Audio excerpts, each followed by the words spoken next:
Imagine stepping into a garden where every tree, every path, every flower seems to be whispering a secret. This is not just about nature. It is about symbolism, hidden meanings, and the way human imagination has shaped landscapes for centuries.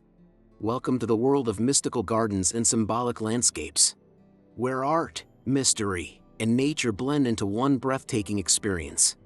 From the hanging gardens of Babylon to the meditative landscapes of Japan, from Renaissance villas in Italy to hidden English estates with mazes and coded sculptures, gardens have always been more than just places to stroll. They are books written in living plants, puzzles carved into stone, and spiritual journeys that unfold with every step you take. What if I told you that the hedge in front of you, or the fountain at the center of a courtyard, was never just decoration, but a carefully placed clue, part of a story that could change the way you see the world? One of the most fascinating examples of symbolic gardens is the sacred wood of Bomarzo in Italy. Also called the Park of the Monsters, this 16th century garden is filled with gigantic stone creatures, mythological figures, and grotesque faces carved into the landscape. Walking through it feels like wandering into a dream, or perhaps a nightmare. The sphinxes, the ogres, the leaning house. Nothing is accidental.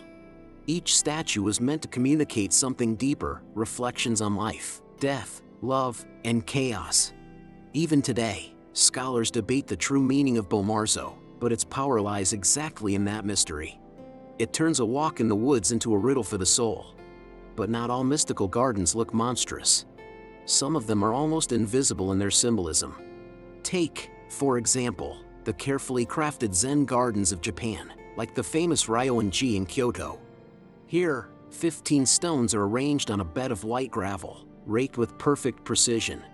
From any vantage point, you can only see 14 stones at a time.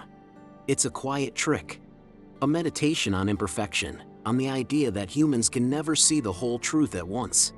This is not just landscaping. This is philosophy made physical, a space that forces you to confront the limits of your own perception. Travel further west and you'll find another masterpiece of symbolic landscaping: the Versailles Gardens in France. At first glance, they look like a celebration of symmetry, order, and power. And yes, they were designed to glorify Louis XIV, the Sun King. But look closer, and you'll see layers of myth and meaning. Statues of Apollo, fountains that reenact ancient stories, pathways that echo cosmic order. This was not just a king's playground. It was a message in living form, that the king was at the center of the universe, and everything revolved around him. The gardens themselves were propaganda, a landscape turned into ideology. In England, the symbolic garden took on another form, the maze. At places like Hampton Court Palace, the hedge maze is more than a playful puzzle. It represents life's journey, full of twists and turns, dead ends, and moments of revelation. The very act of walking through a maze mirrors the human search for truth. Sometimes frustrating, sometimes exhilarating, but always transformative. And then there are the gardens of Spain, especially the Alhambra in Granada. Here, water is the central symbol. Flowing fountains, reflective pools, and channels of water winding through courtyards all represent paradise. A vision rooted in Islamic tradition.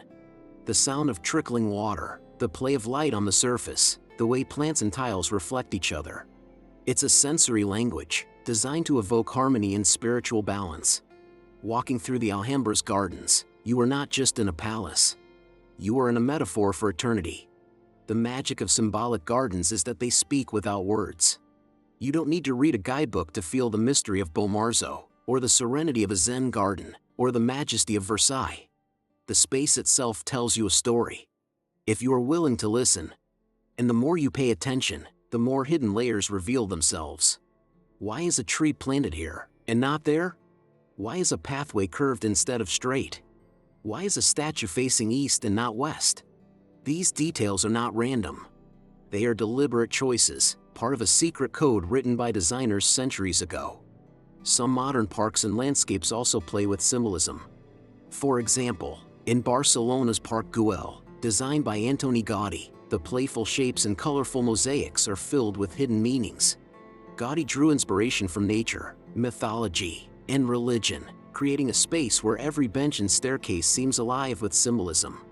The Serpentine Bench, for instance, is not just a place to sit. It echoes the form of a dragon, a creature that symbolizes both danger and protection. Once you see it, you can't unsee it. The garden transforms from decoration into revelation. But perhaps the most powerful aspect of mystical gardens is the way they connect us to nature, to art, and to ourselves. When you walk through a symbolic landscape, you are not just an observer. You become part of the story. The choices you make, where you look, how you move, what you notice, shape the meaning of the space. It's a dialogue between you and the garden, and every visitor walks away with a slightly different truth. So why do these gardens matter today? Because in a world where everything is fast, loud, and digital, they remind us of the slow, subtle power of symbolism. They remind us that meaning is not always on the surface. Sometimes you have to search, wander, and wonder. And they remind us that art is not just something you hang on a wall. It can surround you, engulf you, and guide you, one step at a time. Mystical gardens and symbolic landscapes are living works of art. They are puzzles and poems, philosophies and fantasies.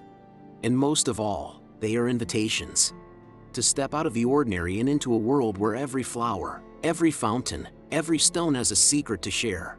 The question is, are you ready to listen? If you enjoyed watching, be sure to hit that like button. It truly makes a difference for the channel. Pass this video along to a friend who enjoys a great mystery. And if you haven't subscribed yet, go ahead and do that so you don't miss what's coming next. There's still so much to explore, and I'd love to have you join me for it.